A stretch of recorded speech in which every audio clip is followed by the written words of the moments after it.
નમસ્કાર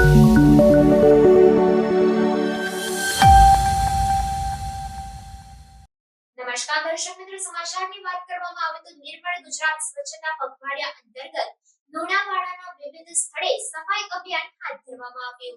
સ્વચ્છ ભારત મિશન અંતર્ગત સ્વચ્છતાને પ્રોત્સાહન આપવા નિર્મળ ગુજરાત સ્વચ્છતા પખવાડિયાની શરૂઆત થઈ છે, જેમાં લુણાવાડા વિવિધ સ્થળે સફાઈ અભિયાન હાથ ધરવામાં આવ્યું હતું। સફાઈ અભિયાન સપ્તાહમાં વિવિધ સ્થળે લુણાવાડા નગરપાલિકા દ્વારા સફાઈ કરવામાં આવી રહી છે। નિર્મળ ગુજરાત સ્વચ્છતા પખવાડિયા અંતર્ગત કોર્પોરેશન દ્વારા લુણાવાડા શહેરમાં વિવિધ સ્થળે સફાઈ કરવામાં આવી હતી।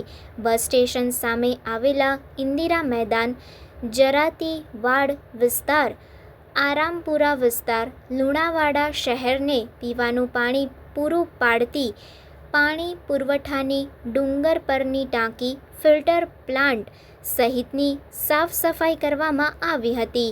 નિર્મળ ગુજરાત સ્વચ્છતા પખવાડિયાની શરૂઆતથી જ શહેરના અલગ અલગ વિસ્તારોમાં સફાઈ કરવામાં આવી રહી છે, જેમાં શહેરમાં આવેલા વિવિધ મહાપુરુષોની પ્રતિમાઓની પાસે સફાઈ કરવામાં આવી હતી, જેમાં લુણાવાડા મુખ્ય હાઈવે 4 રસ્તા ખાતે સરદાર વલ્લભભાઈ પટેલની પ્રતિમા, ફુવારા ચોક ખાતે મહાત્મા ગાંધીજીની પ્રતિમા તેમજ ડૉક્ટર બાબા સાહેબ ભીમરાવજી આંબેડકરની પ્રતિમા ચોક ખાતે સફાઈ કરવામાં આવી હતી। આ ઉપરાંત જવાહર બાગ ખાતે પણ સફાઈ કરવામાં આવી હતી।